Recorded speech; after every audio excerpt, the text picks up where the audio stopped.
Hey, Kaga back again.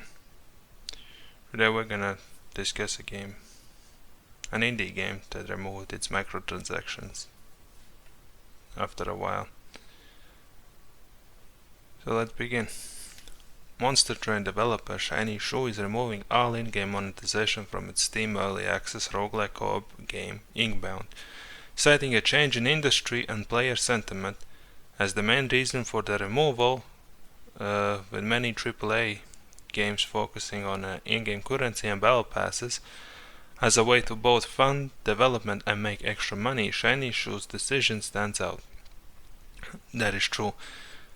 So many games nowadays will just have early access with full of microtransactions, and even after the early access is done, the microtransactions will stay throughout the game's life or get even worse after release, depending on the game. But nowadays expecting a game without monetization is a rare myth at this point. Inkbound will remove its two in-game monetization options, a battle pass and an in-game currency shop, on Friday, October 27, 2023. Shiny Shoe says these extra monetization options were initially included in the early access launch to support the ongoing development of the game, and made wholly cosmetic to avoid gameplay impact and a fear of missing out in the roguelike game. However, it's clear that industry and player sentiment is trending against the presence of these features. For that reason, we are removing in-game monetization completely, Shiny Shoe says. Content from the existing leveling pass or battle pass will be turned into supporter pack DLC sold on Steam store page, while the rest of the cosmetic content will continue to be available in-game and earned via playing. I don't mind if a game has in early access some monetization to help the development, but when your fully funded game, it's fully released and then you add on top of that more monetization options, that's what I'm kinda like, I know why, but it's kinda just greedy at that point. I don't mind if you seek support from the player base to fund the game's development, but once that's done, that should be it.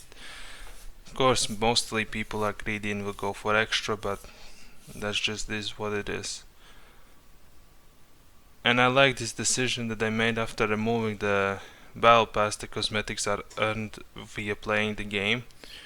I wish more games nowadays would do this, that they have items you can earn by playing the game instead of you have nothing, or you have monetizations for those items. The cosmetic shop and the items on offer will still exist in Inkbound, but the currency will only be earnable in-game.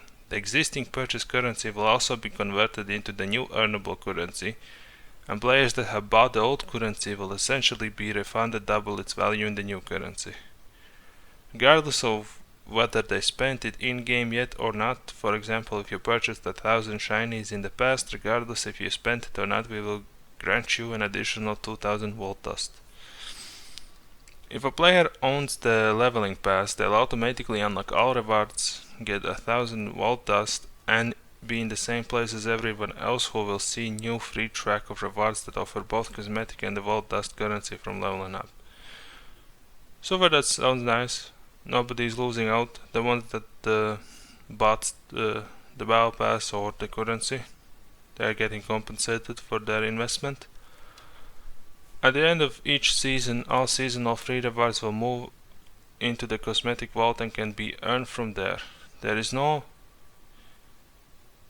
FOMO, Shiny Shoot adds, so FOMO. I'm not entirely sure what that means. Whatever. This decision comes as a major AAA games like Call of Duty, Fortnite, Overwatch 2 and more are based around the battle pass and purchasable in-game cosmetics models. Some games in the space are accessed via buying the game first, and others are free to start. That's what's crazy about nowadays, is like, I understand free-to-play games need to earn their money, so you'll introduce something like a battle pass or like cosmetics that keep the game afloat.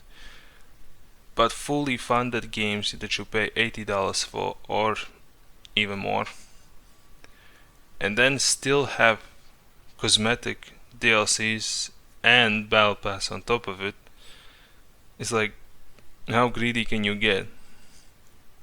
It's as if they're testing the limits of how much player base is willing to take, so they can just get as much money for as little effort as possible.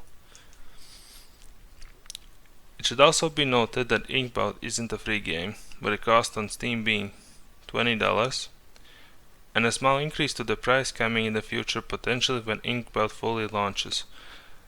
That's no surprise that most games that are in early access are a little bit cheaper than when they actually release.